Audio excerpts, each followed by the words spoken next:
This one, and I don't know why I keep hearing this excuse. Tim, and we're going to have lobbyists and bureaucrats going to run this place if we're term limited. Let me tell you an interesting statistic. Not one lobbyist organization in this state or any state has ever supported term limits.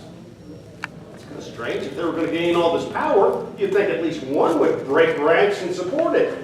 Not one.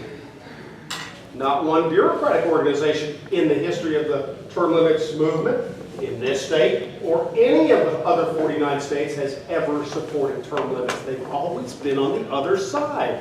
You want proof? Look at the 2004 campaign for term limits that the legislature tried to double their term. Look where all the lobbyist money went. To double their term.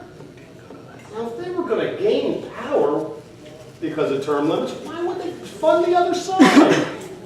Lobbyists gain power by attaching themselves to incumbent, long-term, powerful legislators.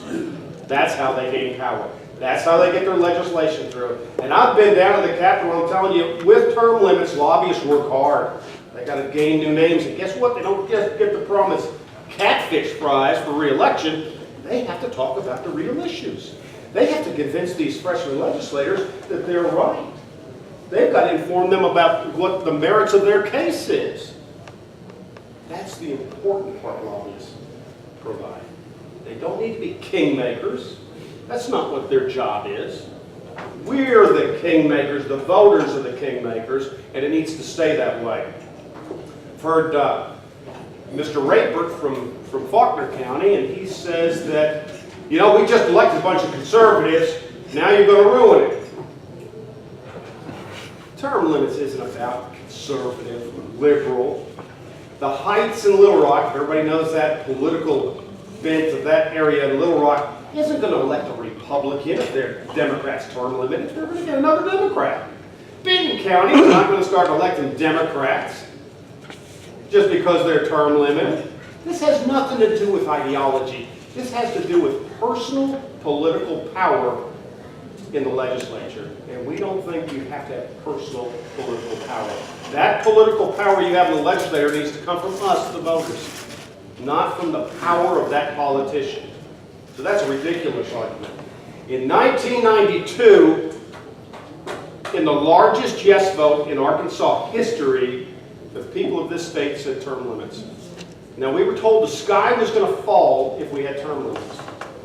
Nobody knew what they were doing. We couldn't find the bathrooms. That was my favorite. Couldn't find the bathrooms. That freshman year, you can't even find the bathroom. It got so bad, and I was so sick of hearing that I just had a little laminated map of the Capitol, marked the bathrooms down just in case anybody, we didn't want any accidents. It's ridiculous. It's important that we realize that government is best when it comes from us, not from a few powerful politicians. We have more control over freshmen than we do over long-term incumbents. I guarantee you that. They're solid. They've got lobbyists behind them. They've got money behind them.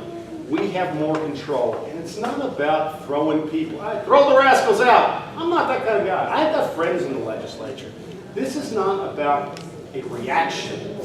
This is a reasonable, healthy step to keep and maintain a representative democracy. The term limit for president has worked very well. It's ridiculous that we think that legislators shouldn't be term limited. Let me tell you what they did.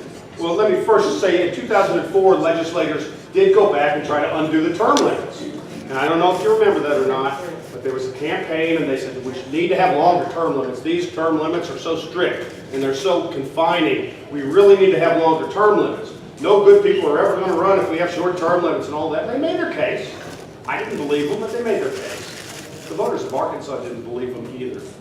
The voters of Arkansas did. We didn't have 60% of the vote like we had in 1992. 70% of the vote this time. 70% of the vote said no to the legislative attempt to double their terms.